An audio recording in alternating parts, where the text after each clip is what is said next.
Bien, tu fais, Billy le Kamalo Banaïbele.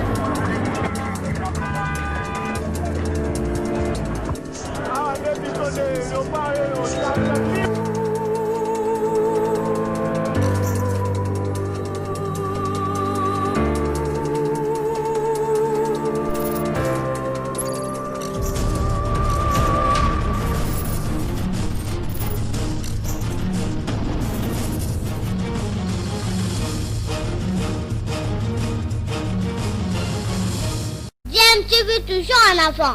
Vous êtes sur DMTV, bonjour ou bonsoir, cela dépend de l'heure à laquelle vous nous suivez. Tout le plaisir est pour nous de vous retrouver et de savoir que vous êtes nombreux en train de suivre votre chaîne YouTube DMTV qui vous propose encore un voyage à Douala. Nous sommes là au Cameroun.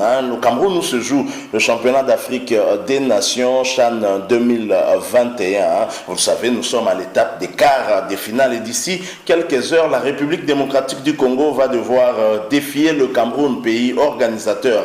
On saura en tout cas dans quelques heures lequel des deux pays se qualifiera pour les demi-finales de cette compétition. À noter que la RDC a gagné à 2 reprises cette compétition en 4 participations. Cette fois, c'est la 5e participation. Le Cameroun n'a jamais remporté ce championnat d'Afrique des Nations. Mais un match très intéressant, d'autant que les deux pays se sont retrouvés, se sont affrontés à 2 reprises dans ce championnat d'Afrique des Nations. D'abord en 2011, c'était en phase des groupes, et en 2016, en phase des groupes également. Et à chaque fois, le Cameroun était toujours vainqueur, et dans la plus grande des facilités. En 2011, 2-0, et en 2016, 3-1. En 2016, ça n'a pas empêché la République démocratique du Congo d'aller jusqu'au bout et de remporter ce trophée en finale contre le Mali. Ce match va se dérouler en tout cas sur fond de tension, vive tension à Douala. Les Congolais en tout cas protestent et dénoncent ce qui s'apparente à une tricherie, surtout en rapport avec ces tests Covid-19, des Congolais qui ont été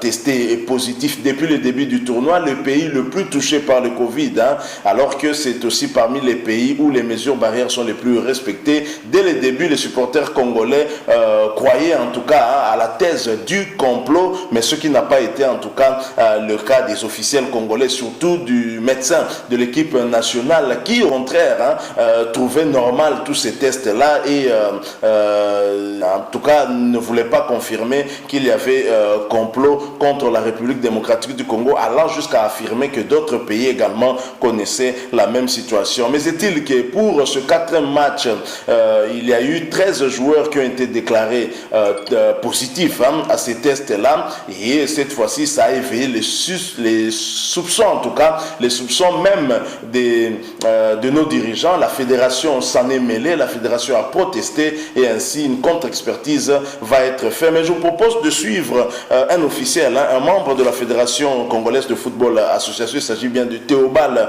Binamungu, coordonnateur des équipes nationales de la République démocratique du Congo. Il nous explique un peu dans quel contexte ils ont appris ces tests positifs. C'est ce qui a éveillé en tout cas les soupçons au niveau de la délégation congolaise. Les officiels qui rejoignent maintenant plus ou moins ce que disaient déjà les supporters congolais qui avaient déjà vu en ces tests positifs un moyen en tout cas d'affaiblir l'équipe nationale de la République démocratique du Congo. Nous suivons Théobald Binamungu, ensuite nous allons revenir pour conclure ce sujet. Je rappelle que vous suivez votre chaîne YouTube DMTV. Si vous n'êtes pas encore abonné, s'il vous plaît, abonnez-vous et n'oubliez pas d'activer la notification, juste un clic sur cette petite cloche. Elle vous permet en tout cas de ne plus rien manquer des prochaines vidéos que nous allons vous proposer. Écoutons Théobald Binamungu, une des voix autorisées de notre fédération de football, et nous revenons tout de suite après. On vient nous tester, on oblige de tester encore ceux-là qui sont sortis la veille. Nous disons, c'est ne peut rien, parce qu'ils sont déjà négatifs naturellement. Alors, les résultats qui devaient sortir le soir n'est plus sortis. Et nous avons demandé pourquoi. Nous avons dit que ça va sortir 1 heure après, 1 heure après, 1 heure après, jusqu'à dormir. Le lendemain matin. Donc ce matin, nous n'avons toujours pas de résultats et nous faisons pression. Vers 10h30, moi j'attends ici les résultats parce que le médecin local me dit d'attendre. J'envoie l'équipe qui doit aller à la réunion technique. L'équipe va à la réunion technique. En pleine réunion technique, la partie adverse, donc la partie camerounaise, annonce, appelée Renault Technique, que nous avons 13 Covid. On dit, mais écoutez, nous sommes concernés, nous ne savons rien, nous attendons les résultats. Même la CAF présente, qui préside la réunion technique, est surprise que ce soit l'adversaire qui vous annonce que nous avons 13 Covid. Bizarre. Et puis après, les réseaux sociaux ont annoncé que nous en avons même 20. Effectivement, quand vous comptez les 13 Covid plus les 7 que nous avons eu plus tôt, ça fait 20. Mais dans les 13 Covid, malheureusement pour les tricheurs, c'est que nous croyons être une tricherie. Ibenge revient encore positif alors qu'elle avait été négative. À ce moment-là, nous, ça pose des questions. Ça nous a amené à nous plaindre. Après avoir réuni plusieurs éléments, cette fois-ci, bien exact, nous avons eu des tests, des résultats des tests assez compliqués. On a eu un lot de joueurs positifs. On a eu aussi des lots de joueurs douteux. Ils disent douteux. Donc, ils ne sont ni positifs, ni négatifs. Ça nous a mis dans une situation qui nous a amené à réfléchir, à aller chercher dans quel laboratoire ça s'est fait. Curieusement, je m'excuse de l'insinuer, mais le laboratoire dans lequel on nous a fait le test n'est pas celui qui est en train de le faire maintenant. C'est qu'il y a quelque chose quand même qui n'a pas été correct. Parce que là, on change de laboratoire, c'est que, voyons voir peut-être que les choses seront faites autrement. Vous avez parlé du coach Ibenge parmi les 13. Est-ce que nous pouvons avoir les noms des 12 autres pour avoir une idée claire sur ceux qui sont vraiment concernés, si la contre-expertise s'avérait vraie? Donc j'ai lancé une communication officielle. Vous allez la voir en dur, vous allez l'exploiter. Vous aurez les noms de tous les joueurs qui sont positifs, qui sont supposés positifs. Et vous aurez les joueurs que moi je suppose aussi négatifs, parce que à la fin des comptes, c'est la CAF nous dira qui sont réellement positifs et qui sont réellement négatifs. Donc vous avez les premiers résultats que nous avons rejetés, pour lesquels nous avons demandé une contre-expertise tout à l'heure dans mon équipe. Merci. Là, nous sommes de retour, hein. Vous venez de suivre là l'une des voix autorisées de la Fédération congolaise de football. Hein. Il s'agit bien de Théobald Binamungu, le coordonnateur des équipes nationales de la République démocratique du Congo, hein, qui nous explique un peu dans quel contexte la délégation congolaise a appris qu'elle avait en tout cas 13 cas positifs, hein, avant ce match contre le Cameroun. C'était au cours de la réunion technique, hein, et au lieu que ce soit les officiels de la CAF qui donnent cette information, c'est plutôt la partie adverse, donc les Camerounais qui ont joué en tout cas,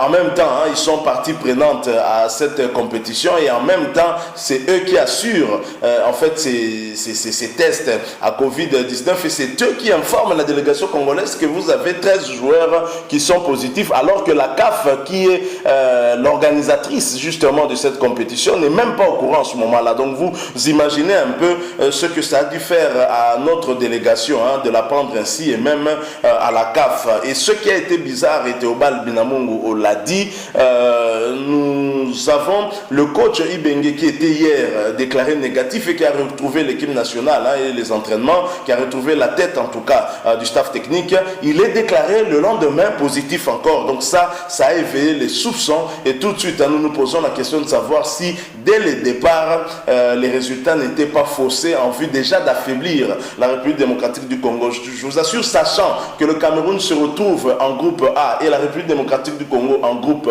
B, il était évident qu'il y avait une grande possibilité que le Cameroun puisse être confronté à la République démocratique du Congo. Et pourquoi dès le début les supporters congolais tiraient la sonnette d'alarme, disant que ces tests positifs ne sont pas nets, ne sont pas clairs, et demandant en tout cas à nos autorités d'essayer un peu de s'impliquer afin de voir clair à cela. Il y avait même un Congolais qui avait fait une vidéo pour demander une contre-expertise, allant jusqu'à s'insurger contre le docteur de l'équipe nationale, qui, au lieu de chercher à faire une contre-expertise, ou du moins de faire ces tests-là en amont, avant les tests de la CAF, hein, entre guillemets, lui s'empressait à nous rassurer que les tests se passaient dans les normes, tout ça faisant confiance aux experts de la CAF, aux Camerounais, alors qu'aujourd'hui, voilà voilà maintenant avec ce qui se passe aujourd'hui, ça confirme la thèse de ceux qui soupçonnaient en tout cas qu'il y avait des manipulations de ces tests Covid-19 en vue d'affaiblir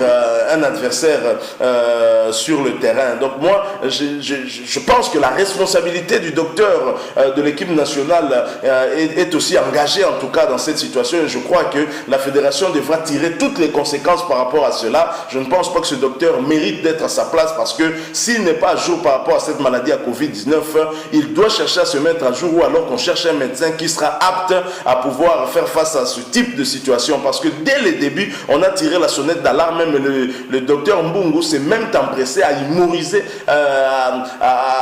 sur cette situation, et c'est vraiment malheureux. Je pense que si au départ notre propre médecin avait fait des tests en amont, je ne crois pas qu'on serait arrivé à cette situation, parce que dès que les tests de la CAF entre guillemets faits par les laboratoires en tout cas camerounais, et en plus dans des hôpitaux de l'État, vous imaginez la possibilité en tout cas de corrompre ces résultats. Et si au départ il avait fait lui-même des tests et que les tests étaient différents, après il allait déjà soupçonner qu'il y avait peut-être manipulation en demandant une contre-expertise. Ça n'a jamais été le cas. La République démocratique du Congo a souffert pendant les 3 matchs de groupe, allant jusqu'à jouer sans gardien de réserve, et nous avons en notre sein un docteur soi-disant médecin de l'équipe nationale. Je pense que le président Constant Omar et tous les membres de la fédération doivent tirer les conséquences de ce qui vient de nous arriver au Cameroun, et chercher à avoir un médecin qui sera capable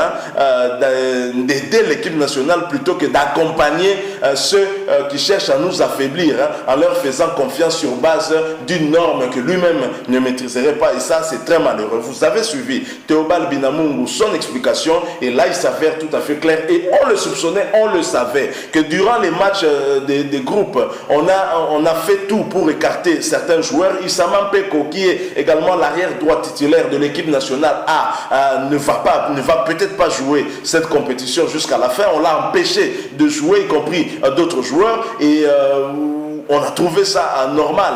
On savait que contre le Cameroun, en tout cas, il y allait avoir des tests positifs. Ce qui a peut-être éveillé le soupçon, c'est le nombre exagéré. Si les Camerounais n'avaient pas exagéré, qu'ils avaient ciblé peut-être 4 à 5 joueurs, gardant l'ancien lot des joueurs testés positifs également, je pense que personne n'aurait eu à soupçonner qu'il s'agissait en tout cas des manipulations qui ont été faites. Maintenant, nous attendons les tests de contre-expertise qui ont été faits. Nous espérons en tout cas que ces résultats seront différents. Donc voilà un peu la situation telle que ça s'est passé au niveau du Cameroun. À quelques heures de ce match, la République démocratique du Congo est démobilisée. La République démocratique du Congo, on tente de la démoraliser, mais je pense que nos joueurs étaient préparés, et nous avons une très grande chance, c'est d'avoir Jean-Florent Ibenge à la tête de cette équipe, parce qu'il a senti cela, et il a préparé son équipe mentalement pour faire face à ce genre de situation. Et jusque là, ça nous a plutôt bien marché, malgré 12 joueurs testés positifs.